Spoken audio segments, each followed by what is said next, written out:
Kwa namna fulani kama hali ya Ray J kwa upande wa afya yake inazidi kuimarika siku baada ya siku, licha ya madaktari kumpatia taarifa kusema kwamba hatomaliza mwaka 2027, lakini yeye mwenyewe aliwahi kutuambia kwamba moyo wake unafanya kazi kwa 25% tu. Sasa kuna video ambayo inasambaa sasa hivi kwenye mitandao ya kijamii inamuonesha Ray J kwenye moja kati ya performance yake ambayo alifanya siku ya tarehe 14 huko nchini Marekani perform, lakini ukiangalia kwa makini kwenye video pale kwenye macho yake kama yanatoka damu ama yanavuja damu, na alivua shati baadaye.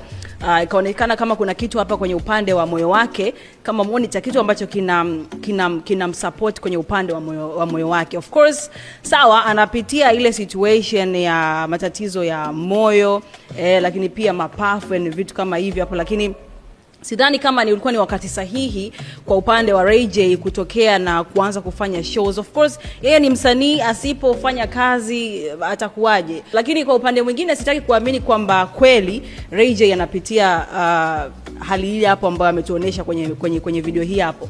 Nafikiri ile ilikuwa ni moja kati ya sanaa tu ambayo wamejaribu kufikisha ujumbe kwa mashabiki kutokana na hali ambayo inamkabili sasa hivi. Ile damu ambayo inamtoka kwenye macho, sidhani kama ni damu kweli, kwa sababu si rahisi, yani mpaka management nzima imempa ruhusa kwenda kuperform akiwa na hali hii hapo. Sidhani kama ni kitu cha ukweli. I think ni sanaa tu amejaribu kuipeleka kwa mashabiki kutokana na hali yake ambayo yuko nayo kwa sasa hivi. Na watu wengi sana kiukweli, ukiangalia kwenye page mbalimbali za Marekani kwenye upande wa comment, wengi wanasikitishwa na hali hii hapo, lakini ukiangalia kwa undani unaona kama kuna ujumbe fulani ambacho Ray J anajaribu kutufikishia mashabiki zake kutokana na hali yake ambayo anaipitia. Na tukumbuke alitangaza kwamba kwa mujibu wa madaktari wamempa taarifa kwamba kutokana na matatizo ya pneumonia ambayo anayo kwa sasa hivi, lakini pia moyo wake kufanya kazi kwa 25% tu, wakamwambia kwamba hatomaliza mwaka 2027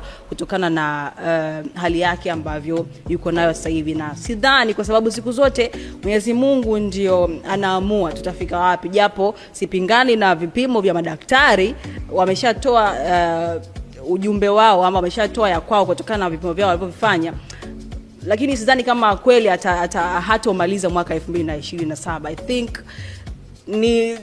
ni ujumbe tu kutokana na hali ambayo yuko nayo, lakini atamaliza kwa uwezo wa Mwenyezi Mungu. Hebu itazame hii hapo video, alafu uniambie wewe kwa upande wako ni sawa kwa upande wa Ray J kuperform kwenye show wakati bado hali yake haiko vizuri ama afya yake bado haijaimarika?